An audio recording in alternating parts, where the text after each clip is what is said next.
নমস্কার বন্ধুরা, শিলাস কিচেনে তোমাদের সবাইকে স্বাগত। তো আজকে আমি করেছিলাম পাট শাক দিয়ে দুটো আইটেম। একটা করেছিলাম পাট পাতার বড়া, আর একটা করেছিলাম তোমার কাঁঠালের দানা দিয়ে পাট শাকের ভাজা। তো সেই রেসিপিটা আমি তোমাদের সাথে শেয়ার করব।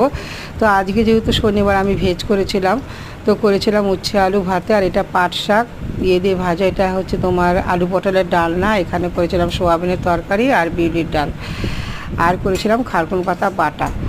তো পাট পাতার বড়াটা এটা হচ্ছে পাট শাক করেছিলাম কাঁঠালের দানা দিয়ে, আর এটা হচ্ছে খারকুন পাতা বাটা, আর করেছিলাম আলু পটলের ডালনা, সোয়াবিন আর বিউলির ডাল। তো পাট পাতার বড়াটা আমি বেসন আর একটুখানি চালের গুঁড়ো দিয়ে ব্যাটারটা তৈরি করে নিয়েছিলাম। করে পাট পাতার বড়াটা গরম গরম ভাজলাম, আর দিয়েছিলাম একটু শুকনো লঙ্কা ভাজা আর তেল।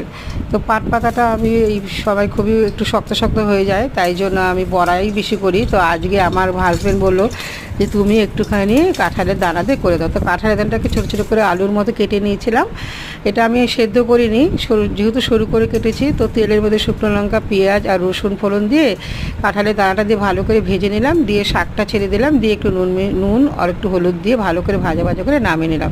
তো এই ছিল আমার আজকে দুপুরের